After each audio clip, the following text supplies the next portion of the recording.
All right, welcome guys to this fifth episode of the lockdown series, coming straight here out of uh, the headquarters of the ISA in Bern, Switzerland. First of all, I would like to thank you guys for joining, and I would also like to thank Kat and Miriana, who've been organizing this entire series of talks. In case you want to give your own talk, just contact Kat with this email address and she can hook you up. As you've probably already seen, there's a whole series of talks coming up in the next couple of days and weeks, and you can find them all on our website.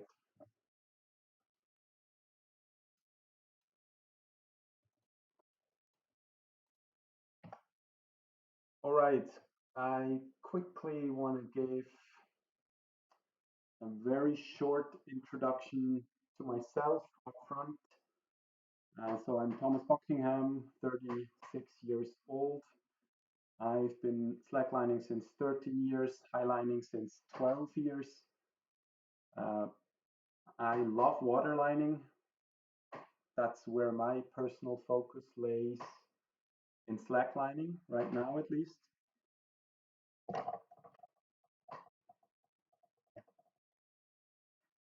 I do this everywhere, so not only over water.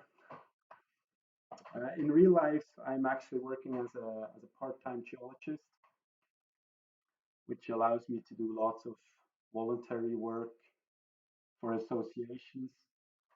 I'm quite privileged, I know that. Uh, I've been doing about 2 to 3 days of unpaid voluntary work for, um, yeah, per week for maybe the past 10 years or so. So been investing lots of my personal resources into these clubs. So mostly time, but also obviously lots of money. And I'm aware that most people actually cannot do that. So this is the setting I usually find myself in. A group of slackliners meeting up, joining together. This particular picture is from an international youth exchange we financed through Swiss Slackline. We got about 30 people to Switzerland. They got all their travel costs and the food covered by us. Um, Before I go into detail, I would also like to give you some background on why I'm giving such a talk on the topic of uh, why you should create a club and how to do it. I've been involved in lots of different clubs from my childhood on. So mostly sports clubs, the Alpine Club, track and field, fencing, soccer, and the Boy Scouts. Um, I've been after that involved in creating Slack Attack in 2009. That's the Slackline crew from Bern. And the reason for that back then was we wanted to create a Slackline festival.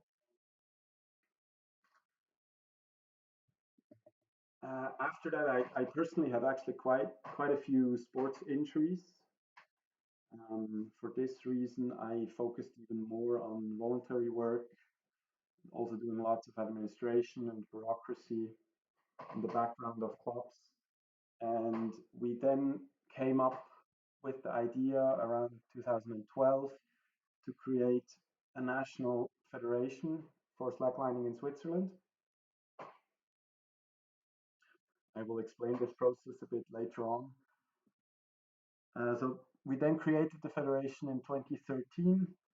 I've since been president of this federation, and In 2015, I've been involved in also creating the International Slackline Association, which is also basically a federation combining all national federations. This idea came up probably around 2014, and I will also quickly go into this process later.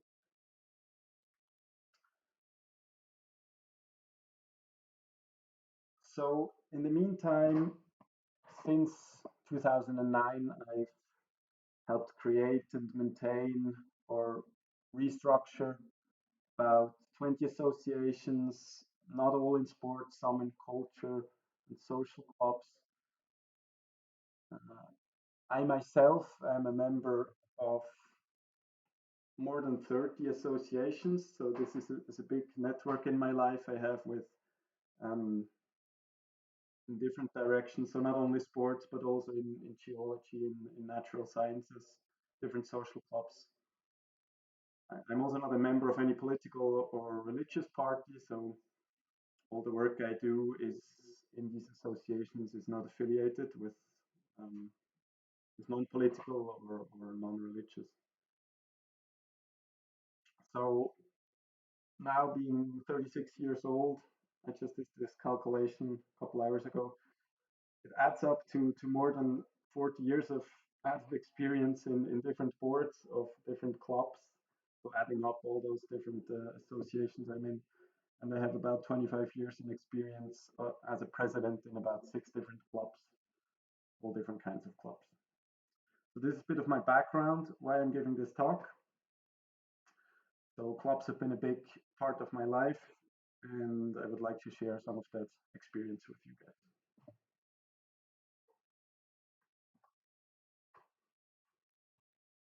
Okay, so the focus of this talk will be a bit on why create the club in the first place, and then also um, how to do that. Okay, come a bit closer. Thanks, Laurent. So if you have any like inputs or questions, I'm also reading the comments below the YouTube video, so you can also comment in there, and I'll answer to you guys.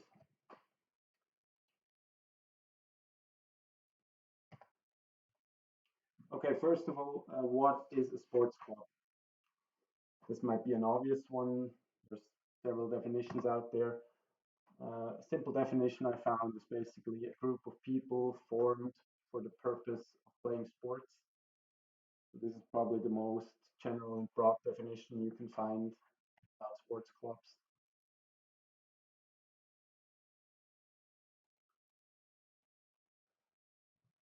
So these sports clubs and associations usually have some sort of legal formation, so they have articles, they have statutes, something like that. Usually they are local, so they represent the city or maybe a state, a regional association. They provide a point of contact for officials. That's a big point I'll come into over and over again. And in many cases, they organize events and trainings, do their own workshops or even shows. Of course, much more. This is just a short summary for you guys. So here are a couple examples of such sports clubs in slacklining. Obviously, Slack Attack is one of them. This is a list of several clubs from all around the world, Austria, Switzerland, Indonesia. These are all members of the ISA. You can find them under this link. And of course, there's many, many more. So I often hear this question coming up. What is the difference between a sports club or sports association and a federation? Here, a list of things a federation usually is. So it's also some sort of legally formed body. Usually, it also is an association. It can also be something else, like a non-profit organization. It really depends on the country you live in. It can be a nationwide organization. So typically federations are nationwide or bigger. Can also be a states federation, of course. They provide a network and communication channels. So this should probably be one of the main focuses of a federation to provide a network and communication channels. They are a point of contact for national officials. So before we were talking about regional associations, you might be in contact with like a city gardening department or sports department from a city, but federations usually have national contacts. So these would be other sports federations in this country, or the federal government, sports departments, sports ministries, things like that. Also, federations organize events. Some of them even organize championships. You can think of like a national championships, things like that. Very often they publish recommendations, rules, and warning. One example right now, we're working on COVID-19 recommendations with the Austrian Slackline Federation to allow um, slacklining after the lockdown. So this is something we will give out as a national federation for the entire Switzerland or Austria or whatever. Usually a federation also has an education or a trainer program. Not always. I'll come to this again. Then, of course, support. A federation coordinates, they represent their members and the whole activity as a whole. And of course, much more. Okay, here's such an overview of, in this case, Switzerland. Just to show you how Switzerland is structured. This will be different in every country. But basically, you can see all these red stars. They are individual local or regional associations, and the green flag would represent an event, and all these little um, gray wheels, they basically are local Facebook groups or WhatsApp groups, um, communities that have not organized as a club.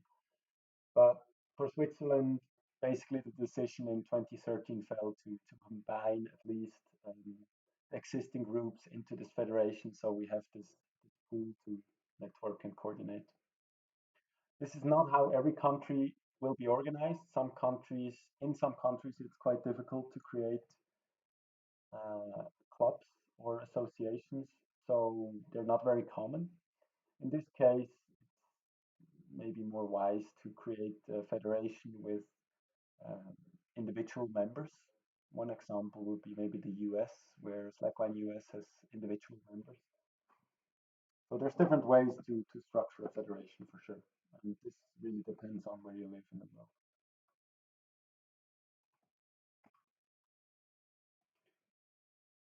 Here, an example of such clubs which federated with the Swiss Slackline Federation. So obviously, again, Slack Attack is one of them. Then basically every major Swiss city has a club. So Geneva will have one, Zurich will have one, and then there's a couple smaller ones. Okay, now I can go through this really briefly, because what is an international federation? Basically, it's exactly the same as a national federation, but it just works internationally. So the contact would then be there for international officials. This can be other international federations that this international federation is in contact to. And basically, all the other things are very similar to national federations.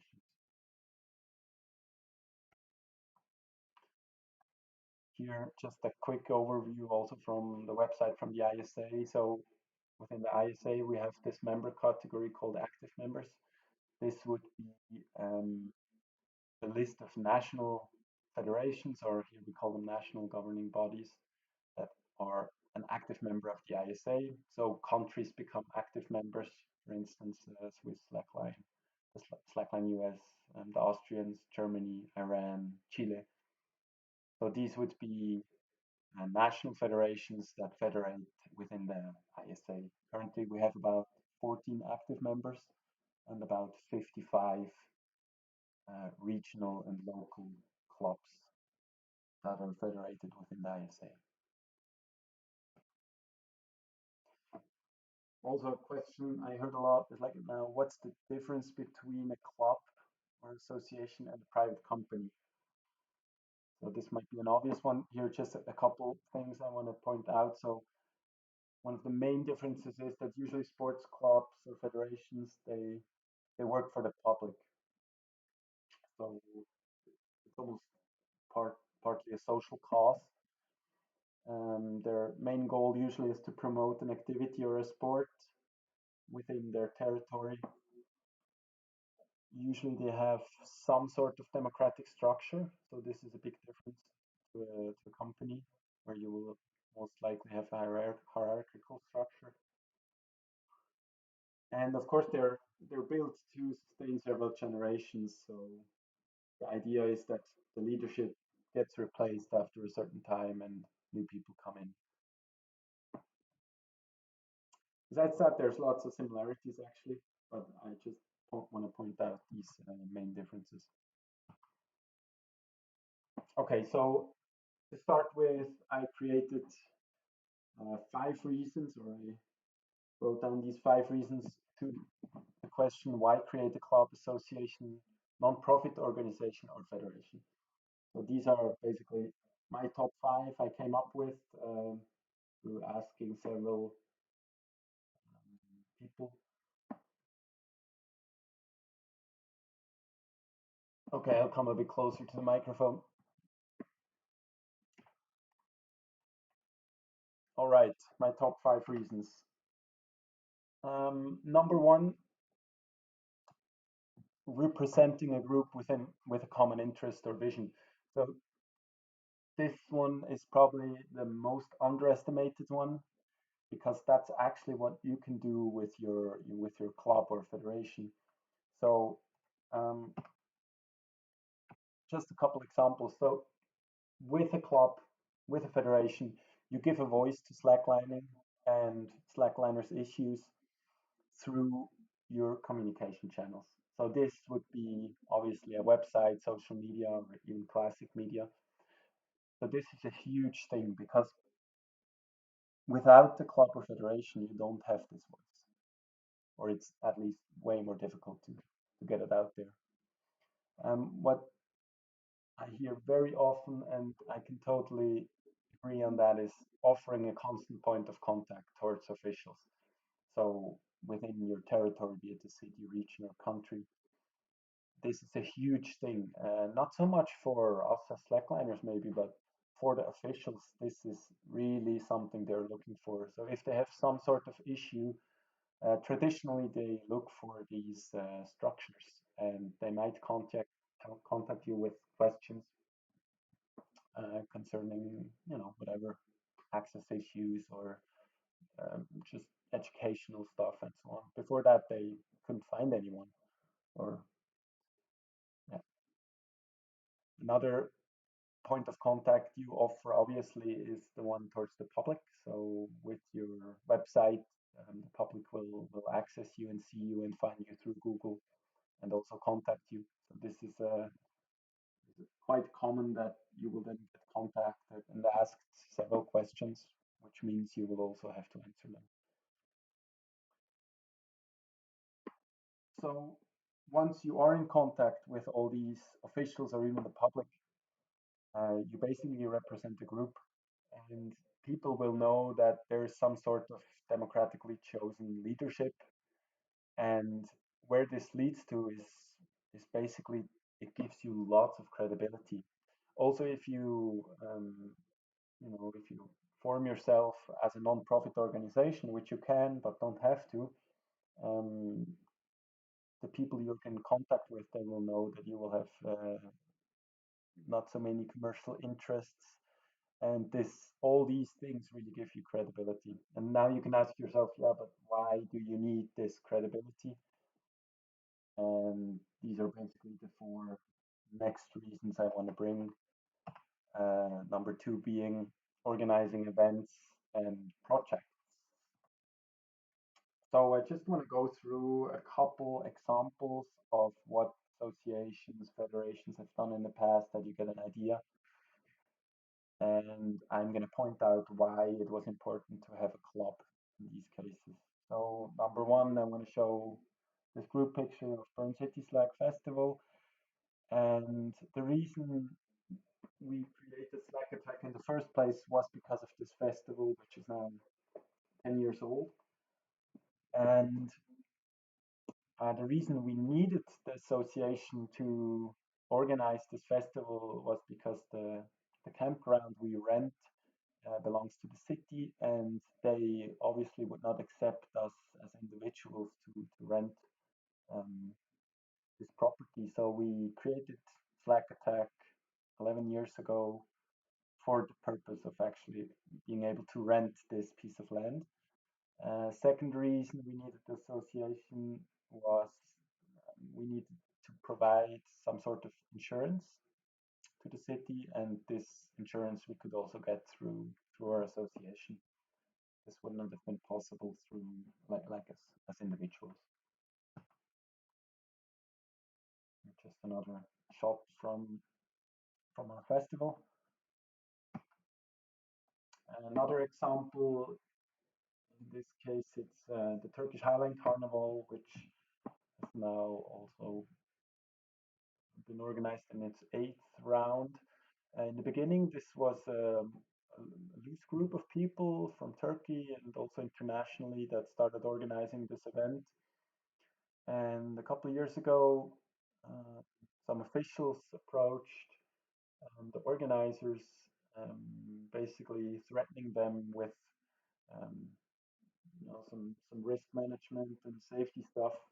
So they decided to organize with Slackline Derneği, which is basically the Turkish Slackline Federation.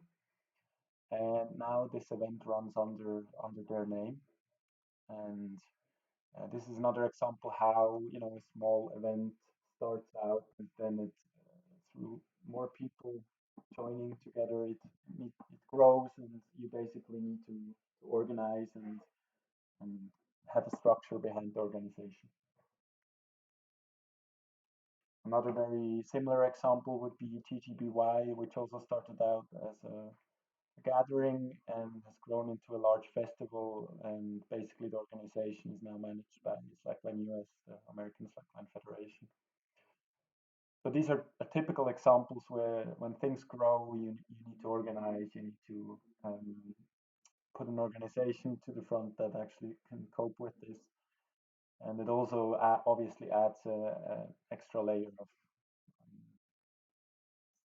liability insurance for the people, for the organizers involved.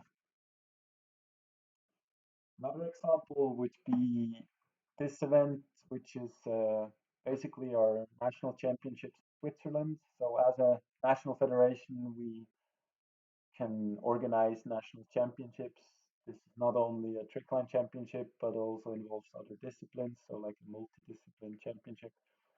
So then you can basically define who was the Swiss champion in this year, and this is worth a lot for communication and also simplifies fundraising. I'll come to this in a sec. But basically just showing that this is really classic sports, so how it works with other sports federations, big ones, and we just basically copy paste their scheme and apply that slacklining in a smaller scale, obviously. A really good reason to have an association, a local or regional one, is you can get access to indoor facilities. I think this is one place where we are lacking most in slacklining with slackline infrastructure. So be it indoor infrastructure during the colder times of the year, but also having the possibility to slackline outdoors in the dedicated slackline parks. Um, Here on this slide, you see an example of something we're hopefully going to build this summer in Bern. What you see in the background is our parliamentary building. Um, and basically, this will be 5 and 6 meter high waterline posts on both sides of the river for a fixed river or waterline that will be hanging over there over the river for a couple months per year. So such infrastructure can actually be um, built, paid, and maintained by associations. You will have lots of trouble doing this as individuals. So this is a classic example. You know, you can compare this to any other sports. Every soccer field indirectly is used by different sports clubs, and they also help maintain it. And we would do the same with this basically waterline park. Okay, with federations and associations, we have also done pretty cool projects in the past. Here's one of them, maybe you've seen this. So these are projects we created, it's basically art installation over a lake. We created together with tourism destinations. And this was a very international team that helped rig this structure. So Swiss Slackline and the ISA were indirectly involved. Um, Swiss Slackline obviously provided the liability insurance. It was a location in Switzerland. And another example is this. So not directly Slackline related, but 80% of the people involved are highliners and riggers. So we couldn't have done this without people from the Slackline community. But also this project was done in the name of Swiss Slackline, and we had to show basically our insurance to also in this case also a tourism destination to actually do this project. But these are things you can do with clubs, you know, because you're credible. Okay, so reason number two was events, festivals. Reason number three would be as a club, as a federation, you can publish and educate in the name of these clubs and federations. Just a couple examples. Most of you probably know publications we have online. This is a really old one, 6 years old or so. Something we print, at least here in Switzerland, we print and we hand out to the public while we are slacklining to explain what we are doing. This flyer exists in several languages. You can download it from our website. Something very useful when it comes from national federation or even the international federation.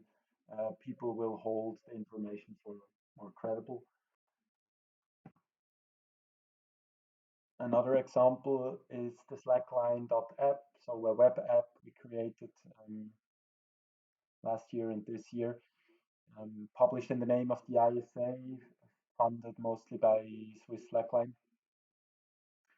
And these are cool publications. They get lots of credibility through by publishing them through these club or federation channels. I hope most of you have seen this site. Our data page can be accessed with the URL on top of the screen. A huge collection of all the publications we have done over the past almost 10 years. Open access for everyone. And if you're motivated to help translate here, just contact us. We're trying to get as many translations out of these publications as we can. We try to publish as much as we can through the ISA when it makes sense, because basically it's worth a lot for regional or national entities to show a paper which was written by an international organization. This top-down approach here gives credibility to the publication to the national and regional people.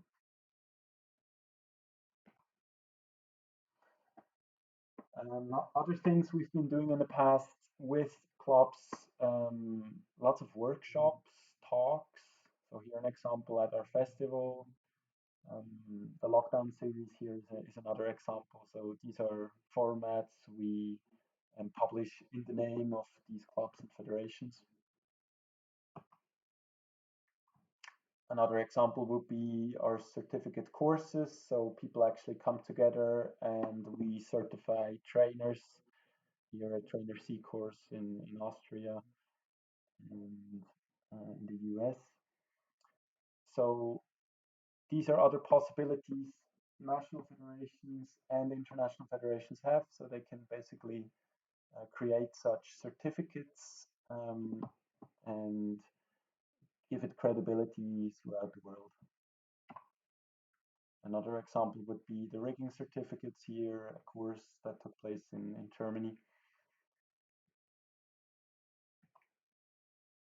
Or our safety event. This is the event where all the slackline gear manufacturers come together to talk about developments and obviously also interested people in slackline safety. Okay, so that was reason number three. Reason number four I would bring up is dealing with access issues. So these can be nice topics. You know, you can get access, for example, here on the left on Alisa on a 800-meter high line. This was a project that also ran through Swiss Slackline, and you know, no chance to get this project up and running as in like a small group of people. This was a funded project, so even the athletes got paid something, and so rather big project, or just getting access to, you know, a regular midline spot or highline spot. Here an example on cranes on a harbor. So these are cool things that where clubs give you credibility to actually access these people, the owners or the officials, whoever it belongs to, and you know, present a small concept to get access. But associations or clubs also have to deal with this stuff. So here an example of a guy that pulled down a tree, um, probably long lining or something like that. Um, so officials will contact regional or national clubs after something like this has happened, and they will, you know, they are aware that you are not the responsible person, but one of your community was in charge of this thing, and basically you will have to deal with access issues um, after this for sure. So this, I think, this particular case even led to some legal repercussions for this person. Okay, and this is something that is more common, you know, simple tree damage, something we had to deal a lot with in the past. Usually not people that were part of our clubs, but you know, just third party slackliners that basically didn't use Tree Pro and went to on the same trees over and over again. So these are things you will have to deal with as club officials will contact you, and you will have to try to find solution, access, solve access problems. So these are classic things clubs have been doing, especially on a local scale, but also on a national scale, talking to national organizations that deal with tree protection and finding solutions to these issues. Then, of course, we have to deal with these guys on a regular basis. Most, if you have experience with this, usually they're not so forthcoming as on these pictures here, but uh, it helps a lot when you can basically talk in the name of an association or club towards an official, and you don't have to, um, you know, approach them as an individual. So you definitely have a stronger say um, as a club representative.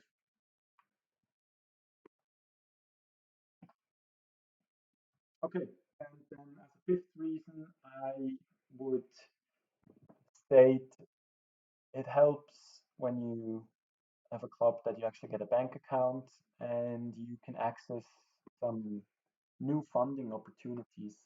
So through a club, and here every country is really different, but I'm just gonna point out like some typical ones. Classic sports club funding will go through some sort of membership fee. So income would be from individual members. Then you might have some sort of service fee on top of that. So maybe you provide an indoor gym with some small entry fee or even a yearly fee. You will have workshops that maybe cost a little something for members, but maybe even for third party. Um, in some countries, you will have access to gear and infrastructure discounts. So, as an example, when we buy gear through Slack Attack or through Swiss Slackline, we get about 40% rebate on on top of the actual price. So this is quite a bit of money, and it helps us a lot if we buy lots of gear in bulk to get actually some money back at the end of the year. So this is just subsidies from in Switzerland. It's through the lottery, but it will be different in every country. So something to look out for are the subsidies provided by city, state, or governments. Also, when we build our waterline poles, we will get some subsidies for this infrastructure project from the city. So these are things you can only access by having a sports club. And we're talking about lots of money here usually. So this totally makes sense to have a sports club if you want to create the infrastructure or buy large quantities of gear. Another possibility in classic sports funding would be travel costs for athletes and officials. So let's say one of our slackliners from Bern wants to go to a World Cup in Munich or something like that. We can actually get some of that travel cost from our city. So classic sports funding works different in every country. I'm aware of that, but this is how it works here. So you get some money back from traveling to another country, to a World Cup, for instance. Another thing, lots of cities and states provide is event and contest support. So they will have some sort of subsidy for you in case you organize larger events or maybe even regular trainings, kids trainings, things like that. So this is something you would just have to check out in your city or state or country how this works. Then you also have access to non-traditional funding. So by having an account which belongs to an association, it doesn't belong to a single person. So you have some safety there, and you can basically have crowdfunding for projects, and people can pay you money through this club account. It's something we have done as well in the past successfully, for example, for these waterline posts. Okay, so these were my top five, but in my opinion, there's several other reasons. Some of them I've already mentioned. I just made a small list for you here. So insurance definitely is one. Um, Things we offer to our members are that they can basically rent Slackline sets from us. So this is a cool service for lots of people that start slacklining. They can get like a beginner set and bring it back and get a longer one a bit later. Um, you can also rent, um, for instance, in our case, we rented storage to store all our gear. And yeah, this is something really nice. So you don't have to have all the association gear at home, but you can have it centrally stored somewhere in the city. What is even cooler is when you have smaller storage spaces at spots that you use often. So you can have like boxes of gear with like a code lock. Members know the code, and basically there's a couple slacklines in there, and they can go slackline.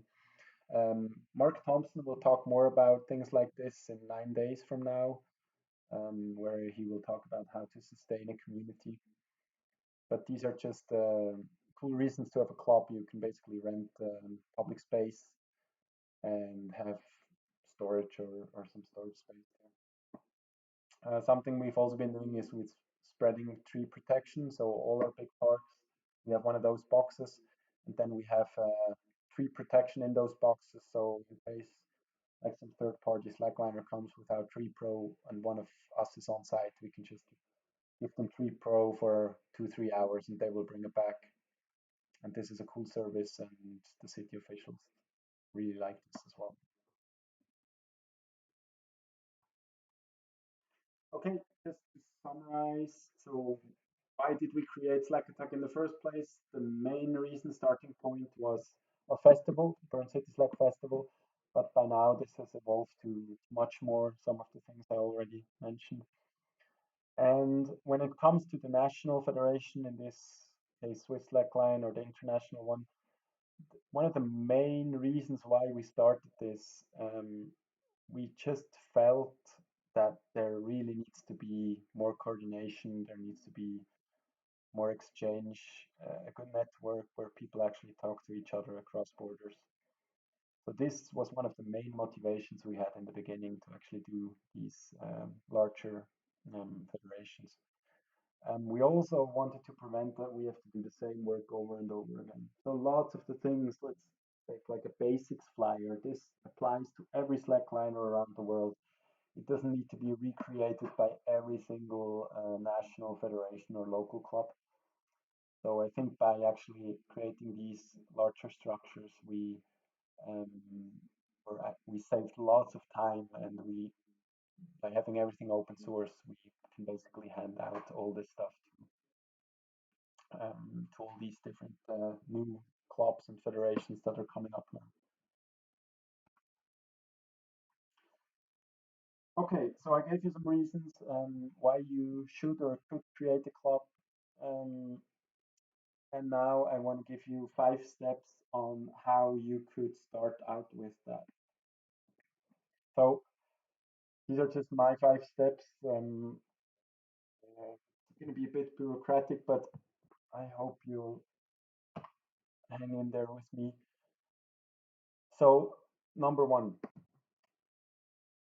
let's assume you have a small community of Slackliners. You maybe have created a Facebook group. There's maybe 3 to 5 active Slackliners out there that show up on a regular basis to the park. And the idea comes up of creating a club or maybe an event or a festival or a workshop. Before you really get into thinking about creating a club, obviously, you know, check check around how other sports are organized. Do other clubs even exist? Is this a thing in your country? It will be different in every territory. But then once you have decided you want to create a club, you should fulfill some minimum requirements. And these would be my recommendations. So it makes sense to have a minimum of 5 motivated people. Um, if you are 10 people, this helps. With Slack Attack, we were 10 people in the beginning, but after 3 years, we were maybe 3 people. So by now, after 10 years, we are way more. We are 20, 30 motivated people in Bern alone. But you know, there will be times where it will get hard and you are very few people. So make sure that from the beginning you have a strong core of people that actually wants to stick with this project. One of the things you will need most is social skills. So you will have to talk to people a lot. You will have to write them. You will have to maintain relationships, not only within your association, but also to the outside with officials. There will be some hard talks, but you will have to maintain those relationships on the long term. And you will also need to be able to take criticism. People will criticize you from all directions, and you will need to be able to turn that into positive energy and don't have this criticism take away all your motivation. So you shouldn't be afraid of doing some bureaucratic work. In some countries, it's more bureaucratic, in others, it's less. So again, inform yourself with other sports. A good way to look is maybe towards frisbee, skateboarding, snowboarding, parkour. These are all young sports, and they went through similar processes in the past. So check with these other sports. Maybe acro yoga is one as well. Um, so juggling, circus schools.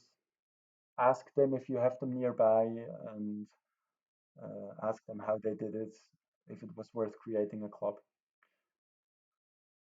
And you should have some sort of mid to long term commitment. So don't think of creating a club like now and then letting it go in a year or two. So usually these are long term commitments. And from the first day on, you should be worried about who else to involve and who else to um, build as future leader of this club. So these are what I would say the main basic requirements you need to even start thinking of creating a club. Okay, this one is a really important one. Number two, analyze your surroundings, talk to all people. So this would be classic market research in like a business school, but this is something you should really do and you should do it in detail and you should take your time. So how do you start this? So as I said, maybe contact other sports, contact your network, contact people that you know. Um, something else you can, somebody else you can contact would be um, even city officials. So you can have like some first meetings with them, just talking about your idea. They will give you some hints maybe. Try to build a really detailed network and write down all these findings. That will help a lot. So besides people, also try to find different initiatives in your region. So try to find like people who have maybe tried to create clubs in the past. Talk to clubs nearby from other cities or countries. You can also contact the ISA with such questions for sure. But then try to build a network, spread the word, talk to people, gather people around you. At this stage, it's really important that you try to involve everybody. So my recommendation would be inform more people than you actually have to inform. So one of the worst things that can happen to you when you start creating a club will be people that think that they should have been informed, but you didn't inform them. So just contact everybody and talk about the club, the idea of a club. And then what you do is you gather all these telephone numbers and email addresses and you define a first meeting, a date and a time. So for Slackliners, it obviously helps if you pick something before or after an event, so more people will show up. And then you should hold at least two meetings. So these meetings, they will maybe look something like this. So people will show up from all around and they will gather. And what you will do, you will try to gather and collect all the expectations these people have towards this new club or federation. And really take your time. So use like interactive workshop tools. Maybe you've heard of World Coffee or working just in small groups, brainstorming or gathering all their ideas on different colored cards and hanging it on a wall and grouping them. So use like some workshop tools to gather and collect all the expectations of all the people, and you will see there will be lots of different expectations towards your club or your federation. And your aim will be to try to involve all the people and try to put all these expectations into into a document.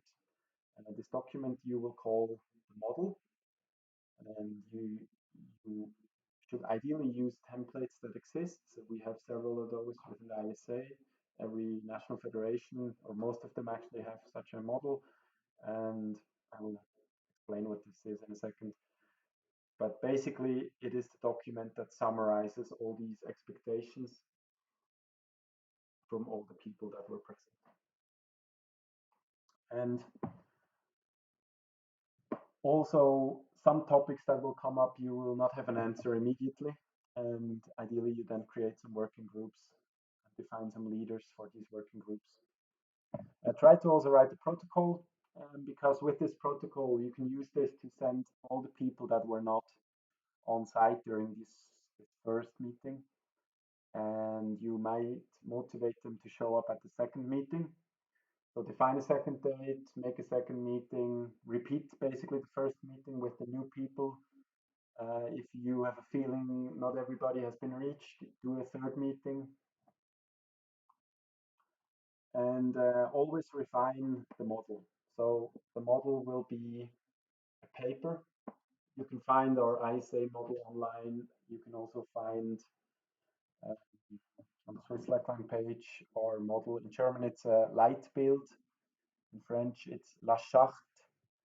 So this will be a document that describes um, basically your 5 to 10 year vision for your club, for your activity, and it acts as a guideline for the board. So once the club is created, the board will actually use this model as a guideline to work on a daily basis. So use the templates, they're really good, and add what you have to add. And once you have a good model, um, the rest is easy, or easier, because this will be your guideline. So keep revising this model. Also create your articles. So the articles will be the document that legally forms your club.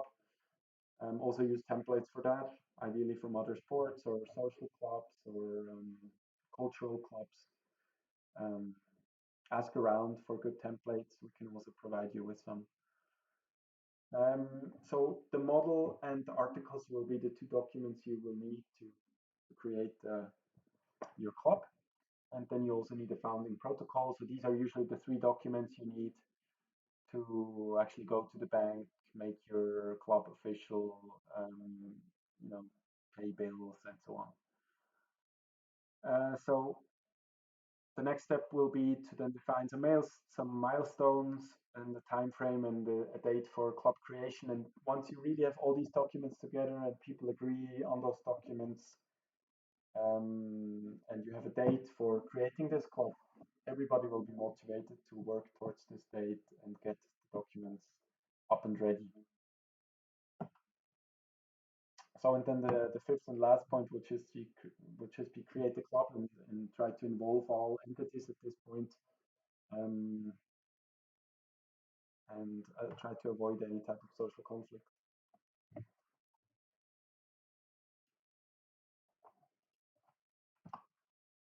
Okay, and my last point for this presentation will be, well, what's the first step that you will then do with your club and federation? And this, I'll just give you this one recommendation here, and it's this focus on communication.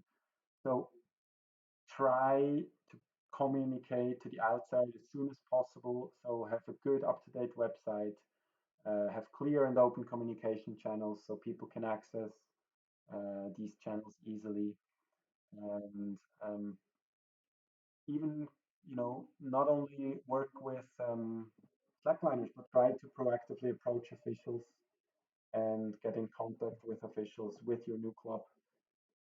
This will open new doors for sure. Okay, so this was already what I wanted to talk about, and what I'm now going to be waiting for is questions of you guys through the YouTube chat, and I will try to answer them. And thanks for listening in so far.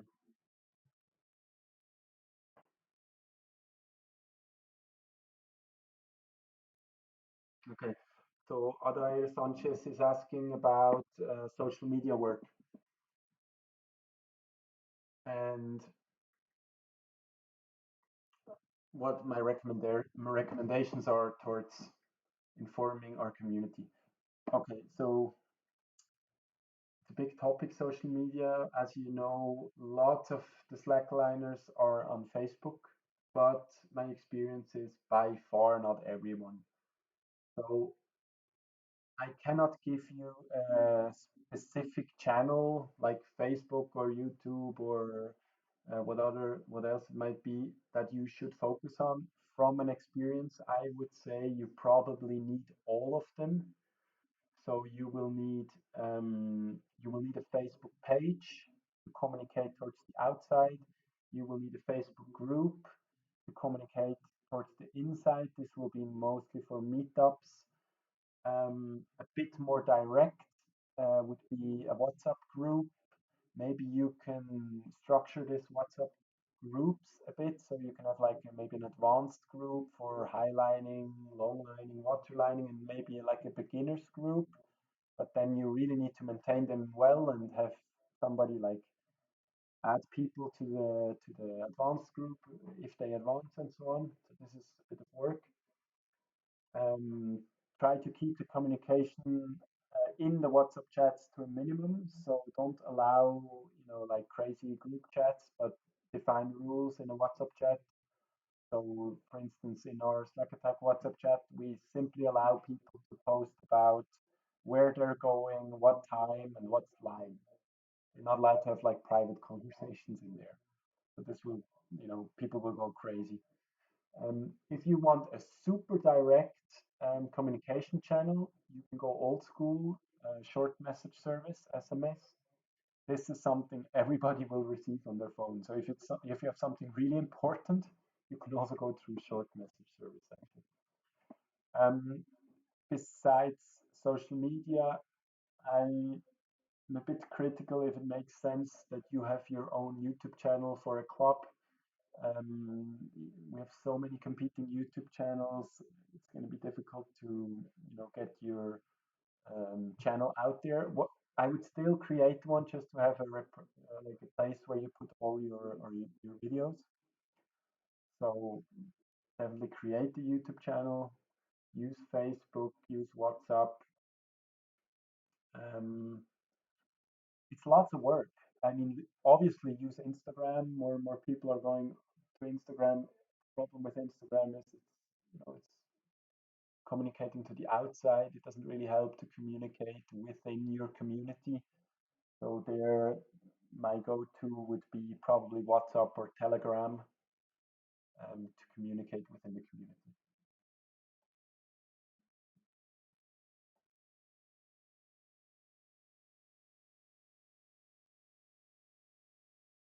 Yeah.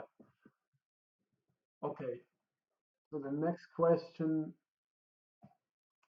how to handle yearly legal costs of a club if you're not even able to charge membership fees to people who just have joined the club.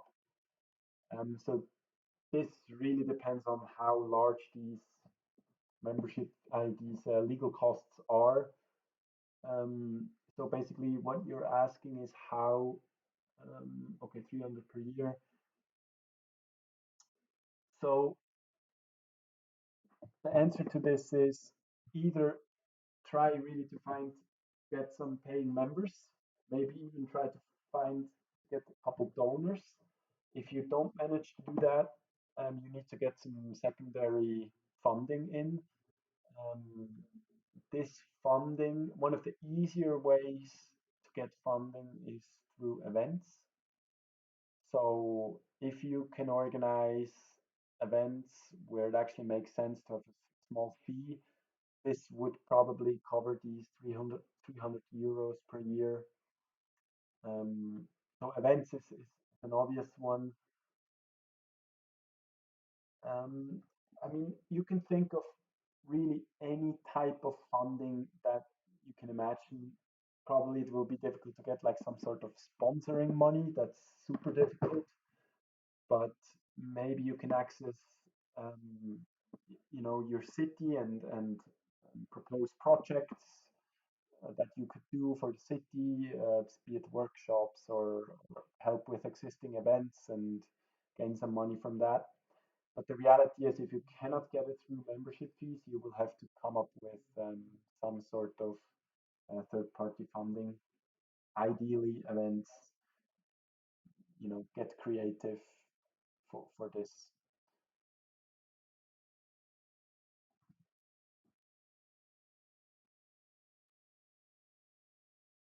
Okay.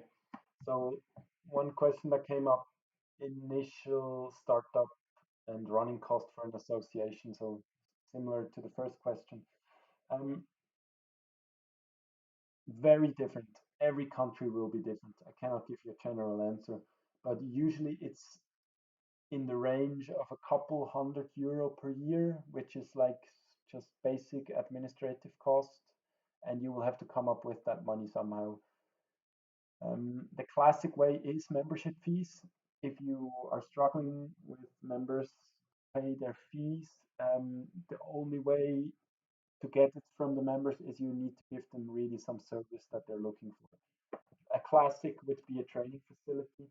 So if you can organize some sort of training facility with workshops, um, that is something members will be open to pay something for.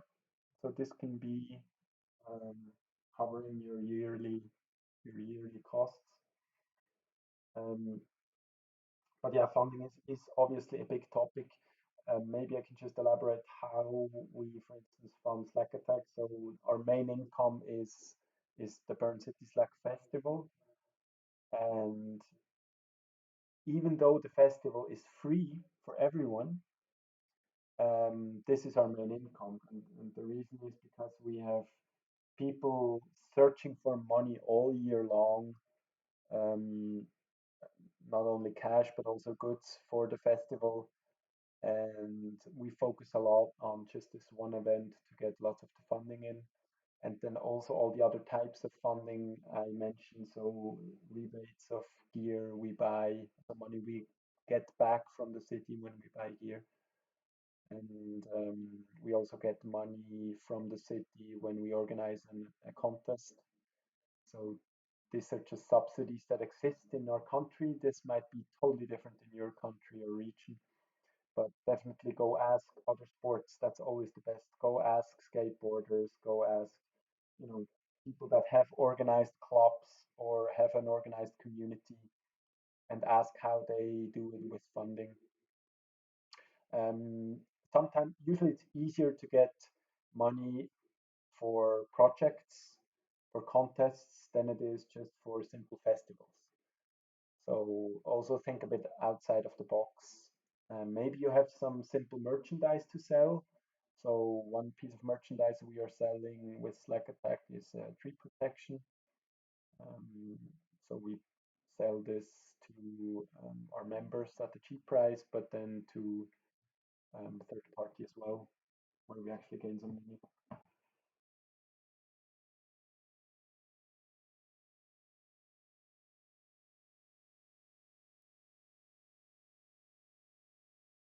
Okay.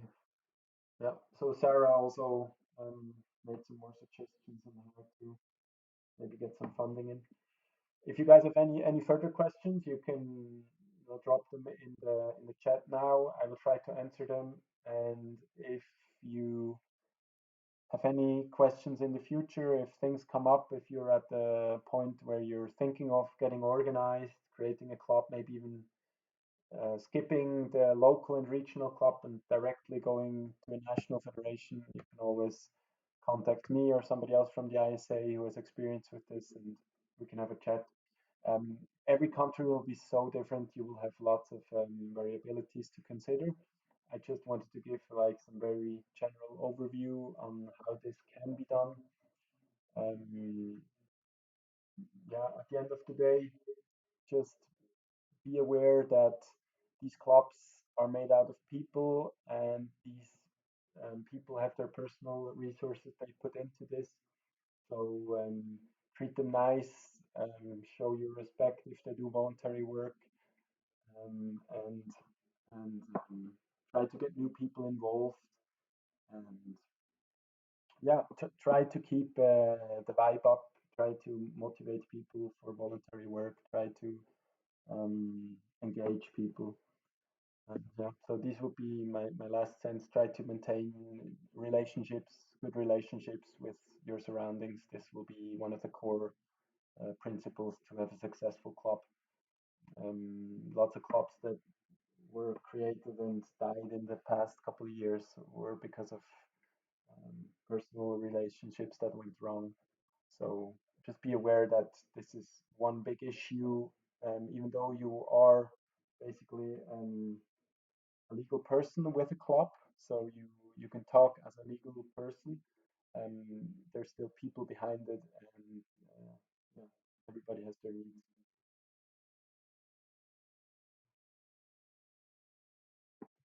Okay, just one more question came up. Do the Highline rigging certifications offered by the ISA help to set up an association, in your opinion? No, they don't help set up the association. What they usually help is with setting up events. So when you have a, I don't know, urban highline project or an event or some sort of um, highline show you would like to perform, these certifications help a lot in showing the officials that you have like a standardized knowledge of what is safe and what is actually the standard practice. And what I've seen in the past actually also helps a lot is the new ISA Highline system standard. So a piece of paper describing what a highline actually is. So this helps a lot with getting highline projects or highline events approved.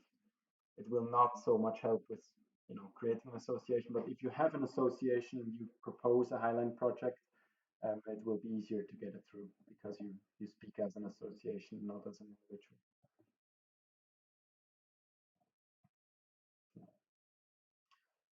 Okay, I'll wait another minute or so. If there's no other questions, I'll stop the stream. But thanks so far for joining in, and I hope this helped. And as I said, if you have further questions, just contact me on Facebook or through ISA email or whatever you wish.